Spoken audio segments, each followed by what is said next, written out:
Sabi ng Diyosawa, ano daw ang uulamin? Sabi ko naman ay siya na lang, char. Kasi hindi ko naman siya pwedeng prituhin dahil matagal na nga siyang sunog. Ngayon ko nga lang napag-alaman na nagbago na pala ng anyo yung tilapia. Paano ba naman ay tilapia nga yung inutos ko sa kanya pero manok ang dumating? So ayan na nga mga mi at pinakuluan ko na nga itong manok. O diba, ang bilis ng transition, kakasalang ko lang ay kulo na agad. At syempre wag mong kakalimutan mekos-mekos mo na nga yan. Bali pinakuluan ko nga muna siya mga mi para nga maluto na yung manok bago ko iprito. At dahil luto na nga yung pinakuluan kong manok ay nilagay ko na nga agad tong crispy fry sa may plato. Maliit na crispy fry nga lang pala yung nabili ng Diyosawa dahil konti lang naman yung manok na nabili niya. Chinek ko nga muna ito kung luto na ba talaga. At dahil luto na ay tinakpan ko na nga muna at papatayin ko na nga itong gasol. Disclaimer nga lang pala dyan sa mga perfect ay hindi nga talaga ako perfect magluto. Inilagay ko na nga pala isa-isa sa may plato at inumpisahan ko na nga agad imekos-mekos.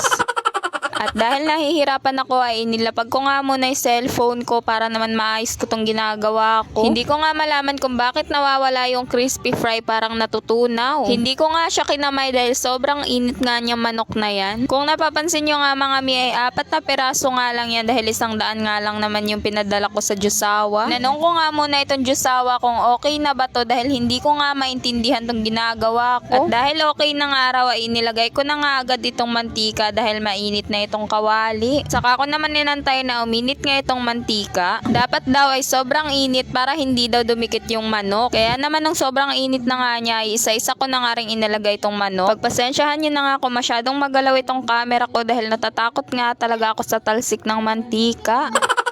Bali, inangat-angat ko nga lang pala yung manok para hindi dumikit doon sa kawali. At dahil nag-brown na nga yung ilalim ay binaliktad ko na nga agad siya.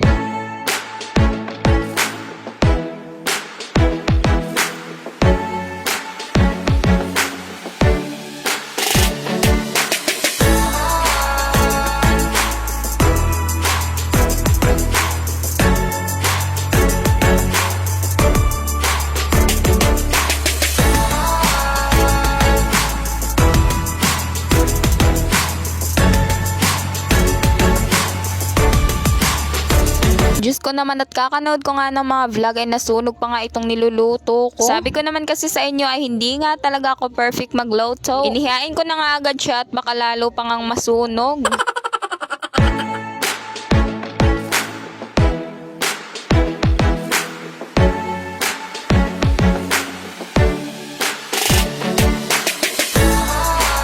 Sabi nga ng Diyosawa ay prito na nga lang daw yung niluluto ko, sunog pa.